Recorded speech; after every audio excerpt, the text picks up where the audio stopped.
अभिनेते दिग्दर्शक केदार शिंदे यांनी आजवर अनेक उत्तम सिनेमे मालिकांमधून आपलं मनोरंजन केलंय.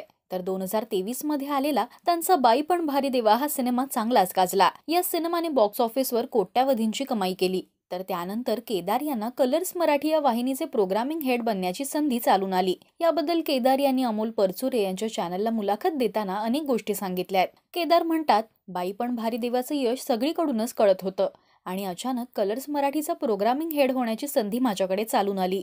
आधी मला वाटलं की कोणत्या तरी शो साठी मला विचारण्यात येत असेल, पण त्यांनी मला प्रोग्रामिंग हेड होण्याबद्दल विचारलं. मी कधीच नोकरी केली नाहीये, त्यामुळे मला याबद्दल काहीच माहित नव्हतं. मी स्वामींचा भक्त आहे आणि त्यामुळे जी संधी परमेश्वराने आपल्या समोर आणलेली असते ती त्यांनी ठरवलेली असते. त्यात आपलं ठरवलेलं काहीच नसतं. त्यामुळे मी ती जबाबदारी स्वीकारली. ज्यावेळी आठवड्याला किमान 4 ते 5 निर्माते पैसे घेऊन घरी येत होते की बाईपण सारखा आपला सुद्धा सिनेमा हा माणूस सुपरहिट करून दाखवेल, त्यावेळेला मी हा निर्णय घेतलाय. कारण मी गेली 30 वर्ष या इंडस्ट्रीमध्ये आहे. मी सगळे अप्स अँड डाऊन्स बघितलेत. इंडस्ट्रीने मला डोक्यावर सुद्धा उचललंय आणि बाहेर सुद्धा फेकलंय. मी यश सुद्धा बघितलंय आणि अपयश सुद्धा.